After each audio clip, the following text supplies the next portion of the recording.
ವಾಹನಕ್ಕೆ ಆಕಸ್ಮಿಕವಾಗಿ ಬೆಂಕಿ ತಗುಲಿದ ಪರಿಣಾಮ ಏಕಾಏಕಿ ಬೊಲೆರೋ ವಾಹನ ಹೊತ್ತಿ ಉರಿದಿರುವ ಘಟನೆ ಸೌದತ್ತಿ ರಸ್ತೆಯಲ್ಲಿ ನಡೆದಿದೆ. ಧಾರವಾಡದಿಂದ ಸೌದತ್ತಿಗೆ ಹೋಗುವ ಮಾರ್ಗದಲ್ಲಿಯೇ ವಾಹನಕ್ಕೆ ದೊಡ್ಡ ಪ್ರಮಾಣದಲ್ಲಿ ಬೆಂಕಿ ತಗುಲಿದ್ದು ವಾಹನ ಸವಾರರು ಆತಂಕಗೊಂಡಿದ್ದಾರೆ.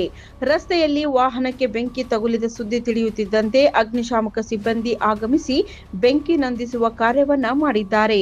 ಬಿಸಿಲಿನ ತಾಪಮಾನಕ್ಕೋ ಅಥವಾ ಬೇರೆ ಕಾರಣಕ್ಕೆ ಬೆಂಕಿ ತಗುಲಿದೆಯೋ ಗೊತ್ತಿಲ್ಲ. ಆದರೆ ದೊಡ್ಡ ಪ್ರಮಾಣದ ಬೆಂಕಿ ವಾಹನ ಸವಾರರಲ್ಲಿ ಆತಂಕವನ್ನ ಹುಟ್ಟು ಹಾಕಿದ್ದಂತೂ ಸತ್ಯ. ವಾಹನದ ಬಗ್ಗೆ ಹಾಗೂ ಘಟನೆಯ ಇನ್ನಷ್ಟು ಮಾಹಿತಿ ಲಭ್ಯವಾಗಬೇಕಿದೆ.